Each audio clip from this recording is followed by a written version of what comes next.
Mga kapatid, ang salita ng Diyos ay liwanag sa ating daan.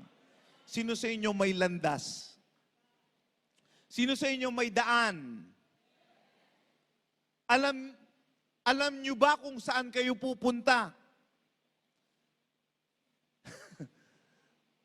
Saan tayo pupunta? Saan ba tayo? Tara. Mga kapatid, ang salita ng Diyos nagbibigay ng landas.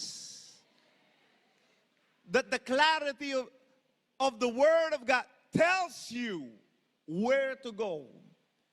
Hindi pwedeng wala kang tanda na nakikita sa Panginoon. By the way, FYI,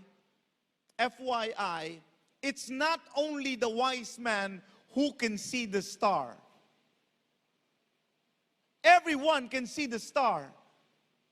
That on a given night, somebody gave this word to me, that when you look up in the sky, no matter where you are, you might be looking at the same star. Oh. Na pag tumingala ka sa langit, kahit nasaan ka, kapatid, maaaring nakatingin ka sa iisang langit at bituin, hindi po ba?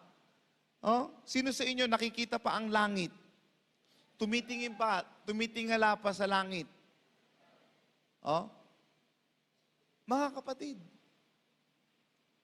may liwanag na ibinibigay ang Panginoon. This truth is unchanging. But why is it? Here's the problem.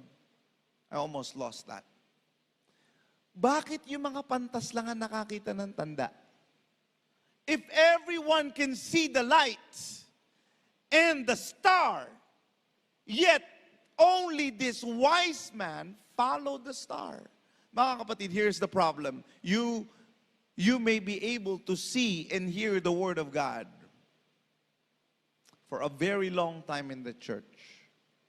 But are you following the lights? Are you following the Word of God? Nasusundan nyo ba ang salita ng Diyos? Because the Bible says, the light was drawing them near to God. Mga kapatid, sa ating paglilingkod sa Panginoon, nawa, huwag kang humiwalay doon sa salita ng Diyos. Lumapit ka lalo sa salita ng Diyos.